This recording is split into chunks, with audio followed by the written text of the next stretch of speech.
Ibihe byiza nshuti bavandimwe amahoro Imana akomeze kubana namwe nizere yuko mumeze neza cyane aho muherereye hirya no hino mu mpande enye z'isi abari ku mugabane wa Afurika turabasuje mudukurikirana abari bwota amasimbo giterwa inkingi namwe mukomeze kugira ibihe byiza abasenga TV no TV1 nizere yuko mumeze neza cyane mwese reka tubabwire ngo mwebwe mwakanze subscribe amana ibaho umugisha tugiye kuvuga ku makuru atariho ivumbi twakomeje tubabwira ariko uyu munsi wa none icyegeranyo cyayo cyasohotse n'ibipimo byayo biri hanze aya makuru murayazi no waramutse neza Baramutse natwe turaho twaramutse ubwo dusuhuje n'abantu bafite mwiriwe cyane bakomere mukomeze kugubwa neza aho bwije nabo turabasuhuza bakomeze bamererwe neza cyane aba bantu bose turavuze ngo Uwiteka arusheho kubaha umugisha numa tugiye kuganira kuri aya makuru ntabwo dutindira abadukurikiranye mubabarire unyumve neza twagiye tuvuga yuko abatinganyi bahari mu gihugu cy'u Rwanda abantu bakanga kubyemera ndetse n'urusengero rwabo rwari ruharetse ko iyo nyubako yaje guhagarikwa babonye ko byaba biteje ikibazo mu gihugu cy'u Rwanda ariko uyu munsi wa none nubwo u Rwanda rusa nkaho rutavuga byeruye iby'abatinganyi mu iki gihugu ngo rufatire n'ibihano ariko byamaje kugaragara kuko imibare yamaze kujya hanze naho umubare w'abatinganyi wamaze kuzamuka mu gihugu cy'u Rwanda mu bihe byashize twagiye tuvuga ku itorero rya ADEPR hagiye hagaragaramo ibyo bintu kuko nibo bantu ba mbere bagaragaje idarapo ry'iki ry'ubutinganyi mu rusengero muze urabyibuka neza ibyo mu Rwanda yego ADEPR niyo bigaragaje ibimurikira hari i Nyarugenge kuri altari murabizi neza murabisobanukiwe uyu munsi wa none biragaragara yuko abagabo bo mu Rwanda baryamana bahuje ibitsina abo bita abatinganyi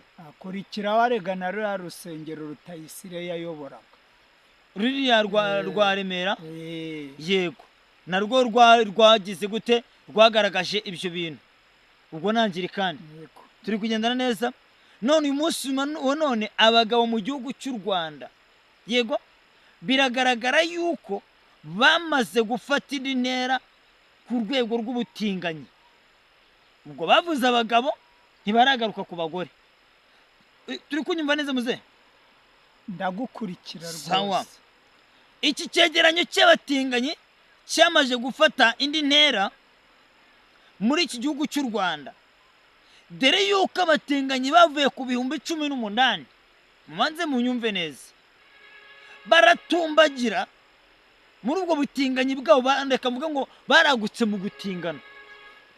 gutingana baragutse baratumbagiye bagera bafata ibihumbi 29 ubwo urumva umubare hiyongera ibihumbi 11 by'abatinganyi aracyaza n'ibindi ikintu kirimo gikomeye ngira ngo umenye ni iki ngiki Nowa ndakumva niba iki cyaha cyararimbuye Sodoma na Gomora ni gute dushobora guhakana ko mu Rwanda hatarimo Sodoma na Gomora ahubwo u Rwanda rwo rushobora kwisanga ruri mu byago bikomeye byo kurakarirwa n'Imana ahangaha ndaza kubaza Rutanga rw'amaboko uramuzi uramusaza umupfumu bavuga ko ari umuvuzi Rutanga rw'amaboko ibi bintu Imana y'u Rwanda akavuga ngo Imana y'u Rwanda ishyigikiye ibi bintu Imana y'u Rwanda ishyigikiye ubutinganyi bimeze biti arega nakubwira ngo mu bintu bya mbere buriya bibaho umuntu wishinjirije yego n'uwasinziriye yego ni abantu batandukanye kandi ikindi nakunze kubwira abantu yego iyo ukunze imiya cyane kuruta gukunda ubuzima bwawe urangiza upfuye nabi kandi ugapfa uriho ugira ngo uri gupfa uri kubaka ubuzima ariko ntumenye ko urimo gupfa yego ikindi ni uko abantu benshi bazi ko ubuzima ari ukuba ufite ibintu byinshi ariko ubuzima ni ukumenya kuba mu gihe Imana yagushyizemo kandi n'igihe utari uteguye ariko ugomba kubamo hari ijambo rivuga ngo dukore mu gihe gikwiye n'igihe kidakwiriye iyo ni ingenga hano ku isi umwana w'umuntu atahindura usibye Imana yonyine yo mu ijuru. Benshi rero ngo barashaka kuba mu buzima bugize gute? Bukwiriye, bworoshye. yego. Ntibashaka kuba mu buzima bukomeye, ngo barashaka kuba muri paradizo ya mbere, bakibagirwa ko paradizo ya mbere ubwabo bayikuyemo. Iyi bayikuye ariko muzehe tugende neza kuri iyi ngingo turiho. Yego. Ni gute dushaka kwisanga mu gihugu cy'u Rwanda, igihugu tuzi Imana yatabaye ku rwego rukomeye n'ubwo bamwe batabyemera, tukisanga turi kugereranywa na Sodoma na Gomora, kandi noneho bagaragaza yuko ibi bintu by'ubutinganyi batabishyigikiye ariko bakabicinera mu cyamo ku ruhande ukuntu.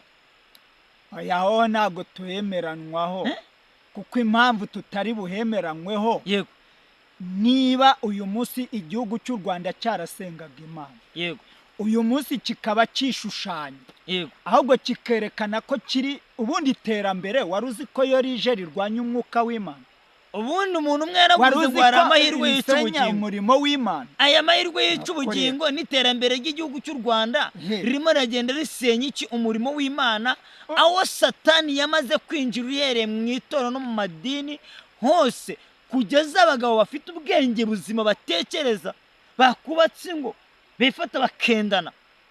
Aha ngaha ikintu nahavugaho, yego, nuko icyambere reka wenda tunavuge Bibirambo nabayikwepa bitewe nuko ibacira urubanza, yego, barangiza bakavuga ko abantu ari bo bari kubacira urubanza, yego, ariko ubwabo baba biciriye urubanza, kuko bazi ko mu mutima wabo ibyo bakora bidahamanyije n'iby'Imana ishaka, ariko barangiza bakabyitirira Imana. Rero ndagira ngo nkubwire, iyo turebye ku mugabo Pawulo, yari umwangizi mubi, arwanya itorero rya mbere, ariko ngo Imana imaze kumuhindura, nawe abinjiyemo, nawe barahindukira baramurwanya. Ndagira ngo nkubwire ngo abangaba nta mutima muzima bagira wo kubaha Imana, icyo bagira gusa ni umutima wo kwigwizaho ibintu kugira ngo bakunde berekane ko babayeho neza mu isi, ariko mu isi kubaho neza nta bugingo ufite ni urupfu.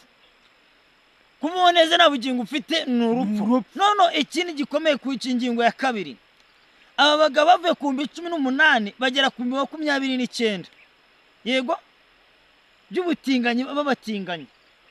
Icyegeranyo gikomeye kirimo kuma no gutinya nuko aba bantu bamaze kwandura sida ku rwego rungana na 5.8%. Wumva ubugome bukomereye iki gihugu cy'u Rwanda. Abagabo bagana 5.8%, muri aba batinganyi bose banduye iki? Banduye sida. Mu bisanzwe mu baturage bisanzwe, mu burwayi busanzwe, sida iri ku gihugu cyegeranyo cya 3%. Urumva interi mu batinganyi? Urumva ikibazo kirimo? Impamvu harimo ikibazo ni imwe, bashigikiwe n'amareta cyangwa za leta z'ibihugu kuruta gushyigikira umurimo w'Imana.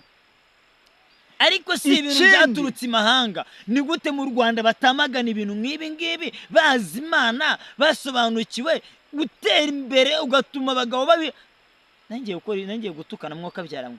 Imana ishimwe ko ifasha urimi rwanjye, sibyo? Iterambere ryatumye abagabo bayoba inzira cyangwa bajijwa iyo bari kujya n'ibyo bagomba gukora, bagafata umwanzuro wo kujya gutingana. Iri terambere nyabiki mu gihugu cy'u Rwanda. Reka mvuge kuri iri jambo abantu bakunda kugira, aravuga ngo abakristo babwirirwa kutaburanira ku bisi. Abakristo babwirirwa kutaburanira ku bisi. Uyu munsi urajya kureba usange aho kugira ngo basenge Imana, ahubwo bishingikirije abakomeye. Ari nayo mpamvu isengero nyinshi wavugaga, aho kwishingikiriza Imana, ahubwo bishingikirije abafite impiya cyangwa abafite ifeza, kugira ngo bakunde babone uburyo barwanya Imana. Rero ahangaha niho harimo ikosa cyane, kuko ndagira ngo nkubwire ngo ibi Pawulo yabibayemo, ageze arahindukira bivamo, ari nayo mpamvu ni nawe wanditse iri jambo. aravuga ngo twirinde kubwiririza twirinde murumva ngo twirinde kuburanira ku bisi. Urumva twirinde kuburanira ku bisi kuko twe tutari ab'isi. Bivuga ngo turi abagenzi, ariko abakristo, reka mvuga nti Kristo yabemeje ko abakristo bicara mu isi nta juru rihari. Aho rero niho barimo kugwa cyane. Iyo urebye urubyiruko, iyo urebye mu nsengero ahanini nibo batatswe cyane kuruta ab'isi, kuko ab'isi bo ngo n'ubundi byose bagera gute barabyemerewe, ariko umukristo twe ntitubyemerewe. Niyo mpamvu rero harimo guhitamo kugize gute gukomeye. Iyo udahisemo rero, niyo mpamvu harimo ijambo rivuga ngo imirimo wakoze niyo izaguherekeza, niyo izagutsindishiriza cyangwa niyo izagutsinda. Yego nibyo muze, ariko none ari ikintu baza. Yego, niba tubona ko leta yinjiye mu madini n'amatorero igashyira amategeko n'amabwiriza bigomba gukurikizwa, turi kugendana. Yego, kuki leta itafata iya mbere? Niba nubwo abantu ari ab'isi, leta ngo iyobora aba bantu b'isi kuko ari kibereyeho, ihagarika ibi bintu. Ejo bundi uzumva bizajya kugera mu kwa 12 wumva ngo abatinganyi bageze ku 50 ubu ngubu. Arega ahangaha murimo murihuta cyane. Yesu yaravuze ngo ni wowe wo kubitegeka. Nyine nanjye navuze ngo ikirere tutari kubitegeka. Impamvu uriya ndagira ngo nkubwire, jya usoma ijambo, wenda uzasengura ijambo leta. Leta urayiha ntiguha. Yego. Ikindi leta iyo uyihaye, yego, ikabona itananyuzwa irakwambura. Yego. Ariko iyo wubaha Imana mu bukene bwawe babamo bwose kugeza ku gupfa, ntabwo Imana ikwambura, ahubwo ni wowe wiyambura. Rero niyo mpamvu iyo tuvuga Imana, aba bantu bagize umutima twavuga ngo ni uw'inyamaswa, cyangwa umutima w'ubugome, cyangwa umutima udatekereza iby'Imana ivuga. Wibuke ko Bibiliya cyangwa se tuvuge n'iki, no mu itegeko harimo ijambo ngo uburenganzira bw'ikiremwa muntu, ariko se ubona cyubahirizwa.